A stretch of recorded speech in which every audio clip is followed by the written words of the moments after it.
Alberto Silva entrevista a los protagonistas de nuestro tiempo.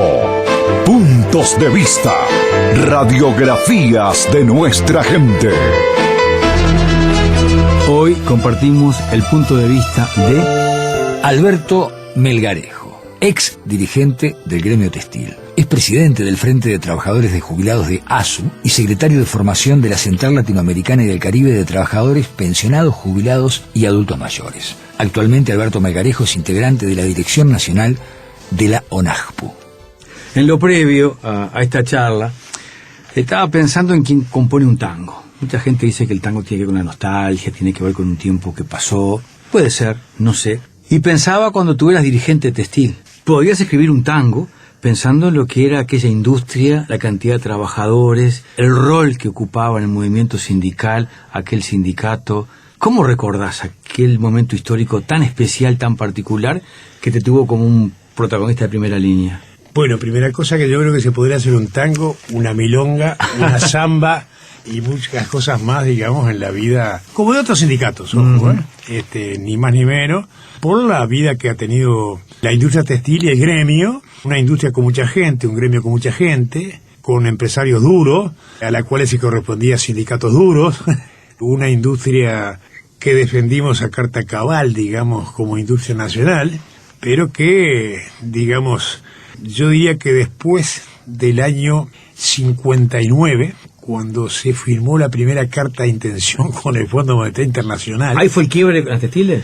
Bueno, ahí el gremio textil salió a denunciar qué es lo que iba a pasar con el país y su industria a partir de eso. ¿Qué obligaciones adquiría con el Fondo Monetario Internacional y qué iba a representar para la economía del país y su industria? Ya venía con algunos problemas después de la Segunda Guerra Mundial y la Guerra de Corea.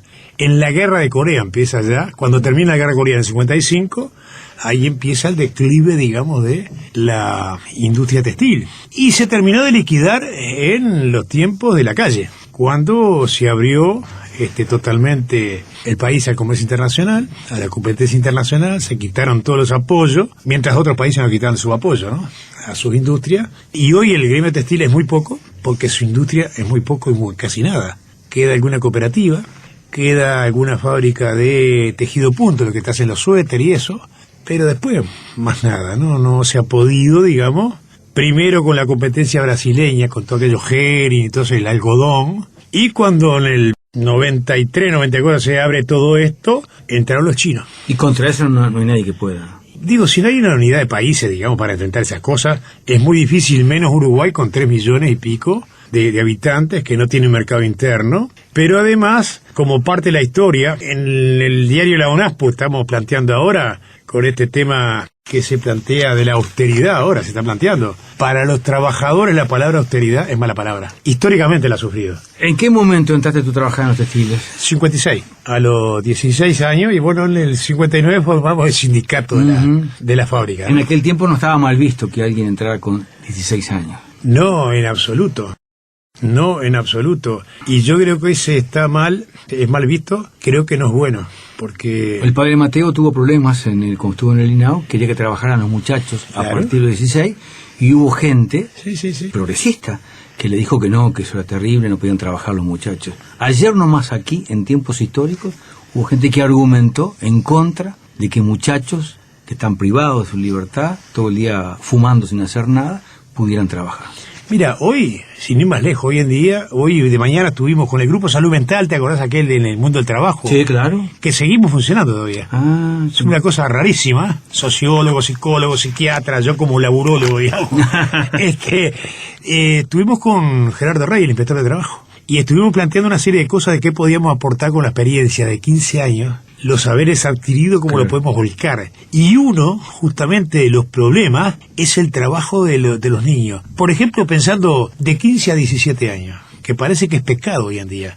Ahora, la verdad que la persona se empieza a acostumbrar al trabajo desde chico. No es una adquisición de los 18 para arriba, sino que es el trabajo familiar, el trabajo que va a ser mandado, el trabajo que ayuda en la casa, en el interior el tambo familiar, el gurí ordeñando una vaca, yo qué sé, y hoy más con máquinas, ¿no? nos parece, uno siempre recuerda al doctor Spock, un médico norteamericano pediatra que sacó el libro Mi Hijo, y donde planteaba toda una serie de prerrogativas del menor, y que había que respetar, y que a los 20 años sacó un libro que decía Los monstruos que ayudé a crear. O sea, los límites al hijo, a la hija. Se dio cuenta, 20 años después, que había que poner algunos límites. No reprimir, sino un tema de límite. Esto se puede, esto no se puede. Y en el trabajo pasa igual. Uno ve a padres llevando a niños de 6º año y les llevan la mochila. Y el gurí tiene un lomo, pero bárbaro. Y el papá llevando la mochila. No tiene sentido. ¿Cuál fue tu primera tarea con 16 años allí en la Interdetil? ¿Qué hacías? Y bueno, carga batería, era el que cargaba de hilos a los telares, digamos, ¿no? Las canillas son unos palitos, digamos, donde van enroscados miles de metros de hilo, y son los que cruzan la trama, o sea, que es la que hace el tejido, ¿no? ¿Y cómo era el contacto con los mayores? ¿Cómo era el contacto con quienes tenían años allí en la empresa? ¿Cómo recibían a un muchacho que recién ingresaba? Ah, bien. Bien, y además con la voluntad y la vocación de enseñar al nuevo. O sea, fácilmente aprendías las cosas, no ya solamente simples que vos entrabas como aprendiz, sino que te enseñaban para ser medio oficial y te enseñaban para ser oficial también. O sea, había una buena relación, había un marco de solidaridad, de clase bastante grande, ¿no? ¿Y cómo fue eso que tempranamente ayudaste a formar un sindicato? Bueno, esas cosas, ¿no? Aprovechando que no estaba el patrón, porque estaba en Bélgica, me acuerdo, que se le tenía bastante temor, y ante no hacer pensión de una compañera mal, separó la fábrica. ¿Cuántos eran? Éramos unos 275. Y bueno, aprovechamos ese momento, y de ese momento quedó firme del año 59, hasta hace 8 o 10 años que cerró la fábrica. Bueno, se mantuvo ese sindicato, y a partir de donde entramos a militar en el Congreso de Textil y después en la CNT, ¿no? ¿Pero ya estabas en la lista tú? ¿Estabas en los fundadores? ¿Cómo fue ese arranque? No estuve en la primera comisión, pero sí estuve como fundador y afiliado del principio y yendo a la asamblea. Ya en el año 60 al año, sí, ya ahí estaba como delegado de una sesión, ¿no? De la sesión justamente de preparación, que era otro trabajo que estuve, ¿no? ¿Cómo fue todo ese largo camino que hiciste en el sindicato que te llevó a la central? Bueno, fue complejo, educativo, de confrontaciones, no de enfrentamientos, de luchas ideológicas en el medio sindical, donde nos agarramos a veces a las piñas, pero con una condición. A ver. Podíamos agarrarnos a las piñas por la discusión de concepciones de cómo seguir adelante. Pero terminada la sesión y terminadas las piñas, nos íbamos juntos a tomar una grapa a la esquina. Habían otros códigos. Otros códigos. Las cosas políticas, digamos, de discusión, de visiones y de concepciones, eran una cosa. Yo no estoy con la lógica formal, ¿eh? Una cosa es una cosa y otra cosa es otra cosa. Sí. Eso no existe. Pero en esto, digamos, discutíamos, resolvíamos, y aunque no hubiéramos peleado, la minoría después seguía a la mayoría en la decisión. Eso todo el mundo cumplía con el mandato de la mayoría. Pero además terminamos la sesión y nos íbamos a eso. No trasladamos el enfrentamiento, la confrontación política al campo de las relaciones personales y sociales. Y eso que surgía naturalmente, sí. Eso los mayores lo pregonaban y hablaban en torno a eso. ¿Cómo se gestaba eso? Ah, sí, nos pasa que por lo menos uno ha tenido algunos muy buenos maestros. Mitil Ferreira, uno de ellos, Omar Machado, Juan Ángel Toledo, y te estoy hablando de gente de todos los pelos, y fundamentalmente de Eto Rodríguez. Era el tipo capaz de decirte: compañero, ¿usted quiere ser dirigente sindical? Bueno, si quiere ser dirigente sindical tiene que estudiar mucho, ¿eh? Tiene que estudiar mucho. Si usted sabe más de la empresa que el patrón, mejor todavía. Pero además usted tiene, para ser un buen dirigente sindical, tiene que ser un buen trabajador, ¿eh? Porque al buen trabajador lo respeta, y es lo fundamental, sus compañeros, pero también lo respeta su patrón, aunque anden a las patadas todos los días, porque es un buen trabajador. Y te cuento otra cosa. En un gremio, que eran aquellos maestros, ¿no? En un gremio fundamentalmente femenino, otra de las cosas que nos decía: miren, compañeros, que en un dirigente sindical no puede pretender ser el padrillo de las compañeras. Hay que respetar la integridad de las compañeras, porque una actitud esa de un compañero frente a una compañera podía traerle problemas familiares, podía traerle problemas de alejamiento del sindicato, y una de las cosas que no hay que hacer para que las compañeras no se vayan es justamente eso: no pretender ser dueño de las compañeras, sí, o ser padrillo de las compañeras. O sea que se hablaban los temas a calzón quitado. Ah, no. hemos tenido unos maestros, digamos, en aquella época, que hoy es distinto, yo ni mejor ni peor, digo que eran otros códigos. Mire, compañero, usted sabe cuándo empieza un conflicto, pero no cuándo termina. O sea, cuando usted empieza un conflicto, tiene que haber transitado un montón de caminos previos, de negociaciones. Por eso es que le decimos que usted tiene que estudiar mucho, para poder confrontar con argumentos y no a pura fuerza. Bueno, era toda una formación que nos daba esta gente muy buena, ¿no? En la mañana de hoy estamos compartiendo el punto de vista en la charla mantenida por Alberto Silva con su tocayo, Alberto Melgarejo, fundador de la CNT, ex dirigente del Congreso Obrero Textil, actual dirigente de la Organización Nacional de Jubilados y Pensionistas del Uruguay. Los caminos de la vida te llevan ahora a generar una especie de puente, de polea entre los jubilados y los trabajadores organizados. ¿Cómo es este rol que tenés en la ONASPU? Cierto, sí, siendo parte de la dirección de la ONASPU, digamos, una de las cosas que se nos encarga es cómo ONASPU, la relación, digamos, con los trabajadores, con el PCNT, con FUBAN, con FEU. Estamos armando todo ese tema, sabiendo que los jubilados solos no pueden hacer muchas cosas, sabiendo que los jubilados estamos enganchados los trabajadores por el tema de los aumentos. O sea, los aumentos de los jubilados es el índice medio de lo que consiguen los trabajadores a través de sus ajustes salariales, que fue producto de una ley de allá del 80 y pico 90, donde con el 78% más o menos de la ciudadanía aprobó que los jubilados fueran enganchados a los salarios promedios de los trabajadores, no como antes que el gobierno venía así, te doy esto, no te doy nada o no te doy nada. O sea que en eso estamos con... Y además sabiendo que los jubilados no hacen paro. ¿Qué paran los jubilados? Una de las cosas que a veces decimos en ONASPU, miren compañeros, huelga no hacemos, podemos hacer boicot a algo, que no es fácil, o si no al poder político decirle, señor, somos ciudadanos, y mostrar la credencial. Mire que estos son votos, y en este país hay 600.000 votos. ¿Qué hacemos con los jubilados? Y bueno, en eso andamos, y preocupados además, viendo con los trabajadores y el PCNT hacia dónde va nuestra economía del país. Tú tocaste un tema que es clave. Yo planteo más de una oportunidad en distintos medios, que aquí no tenemos conciencia de lo que somos como consumidores. Tú decías el boicot. Si esas 600.000 credenciales, son 600.000 voluntades, dijeran frente a un aumento abusivo de un producto, sí, no consumimos ese producto, tendrían una fuerza que ni ustedes se imaginan. Sí, es que eso es claro, lo que es muy difícil de instrumentar. No es fácil, porque además no hace mucho decíamos, bueno, en el país se va a crear el Museo del Choclo y del Mate, porque cada vez el choclo, para el guisito, es más caro, se lo dan a las vacas para vender la carne mejor, ¿viste? Y la carne todos los días subiendo. Entonces, sí es cierto, si un boicot sería muy bueno, 600.000. Ahora, no es fácil de instrumentar. ¿Pero lo han intentado por lo menos? No, la verdad es que por ahora no. Es un planteo que hemos hecho, ¿no? Ciudadanos credencial, ciudadanos boicot. Pero bueno, las cosas que si no estamos de acuerdo o no está madura la cosa para eso, bueno, hay que esperar y seguir insistiendo. En algún momento se da. Porque tenés razón tú, Alberto. 600.000 boicoteando un producto es asunto serio, ¿eh? Es asunto serio. Porque tal vez se le pueda sumar otra parte de la ciudadanía. Sí. Cuando hay casos abusivos cada tanto. Totalmente. Que puntualmente saben el tema fuerte y demás. Todas esas voluntades, esto pasa en otras partes del mundo, no es un gran invento. No, para nada. Y se le pone un piso a esa realidad. Sí, no, para nada, pero es más, es que vamos a tener que lograr, porque vamos a tener que lograr esas cosas, porque no hemos logrado, por ejemplo, y lo hemos visto en los congresos y lo hemos decidido, señores, generen un frigorífico nacional al gobierno del Estado, como ente testigo. Digo, no el frigorífico nacional de antes, no para poner a los fracasados políticos en su dirección, no, a gente que conozca de carne, ¿tá? Muchos más indios que caciques, pero además los indios a laburar.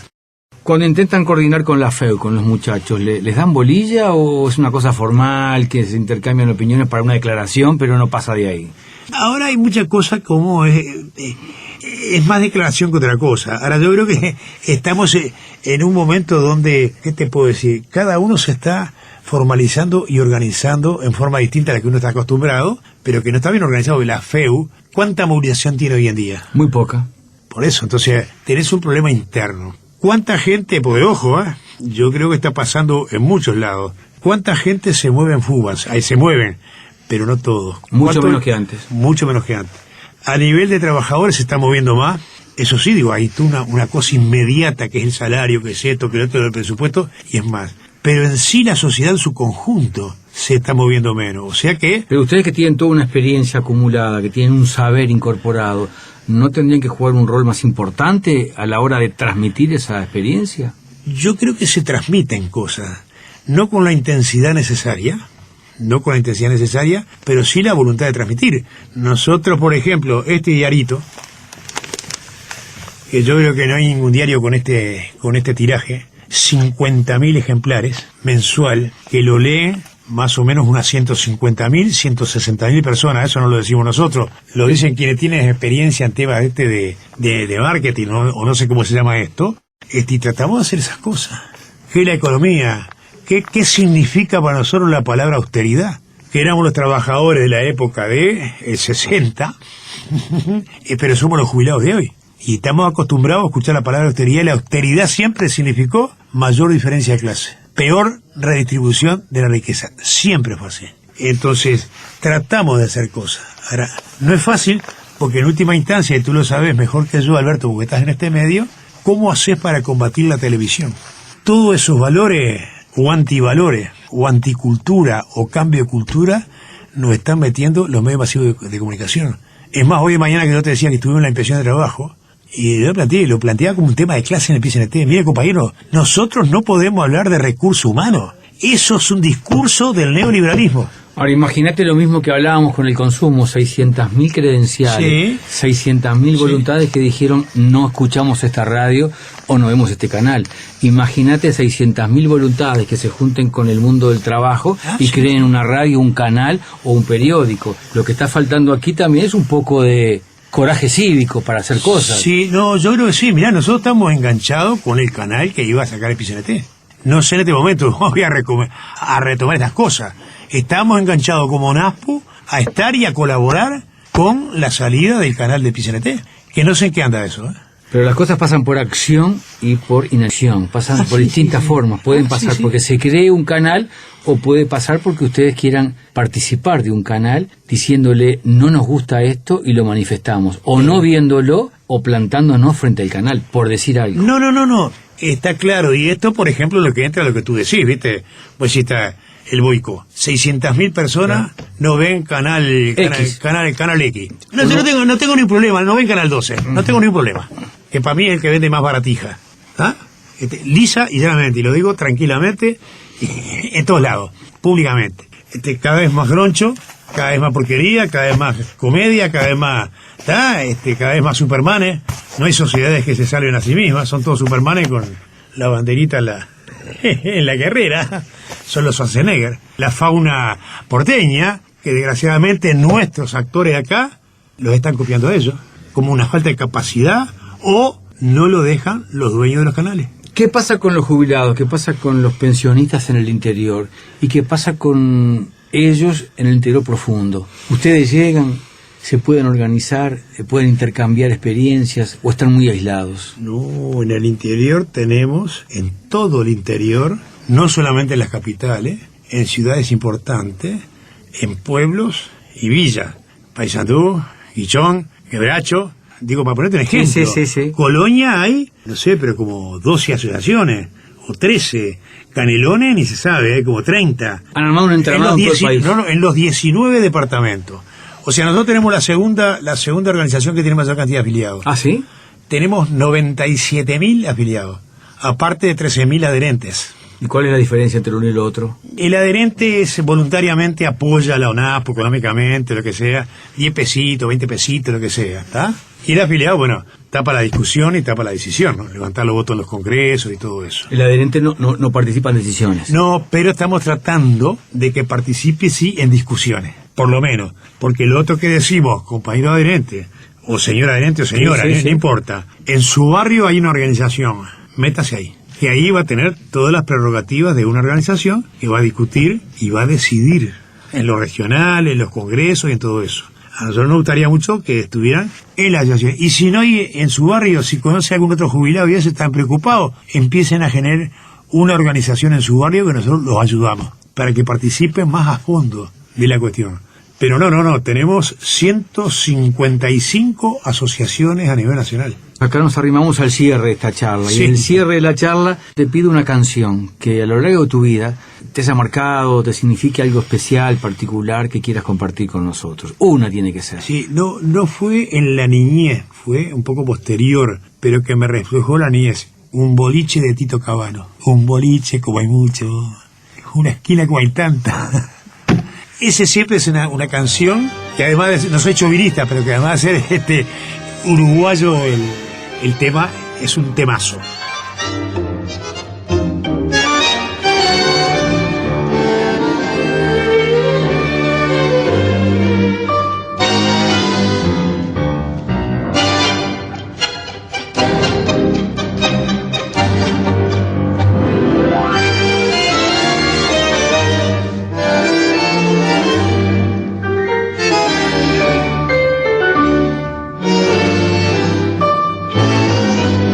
Boliche como hay tantos, una mesa como hay muchas, y un borracho que se arrulla su sueño de competir. Hay un tira que se asoma, una copa sin monedas, y un punga que se las toma, y una caña sin servir. Hemos compartido en la mañana de hoy el punto de vista de Alberto Melgarejo, integrante de la dirección de la Organización Nacional de Jubilados y Pensionistas del Uruguay. Y acodado sobre el mármol, agarrado como un bronce, un kurda que noche a noche se manda su confesión. El trompa tira la bronca, porque un pebete se cuela y un cantor con su vihuela pide permiso y entona, y así entre naipe de canto esta escena cotidiana se oye la voz de una nena. Papá, vamos que mamá te llama.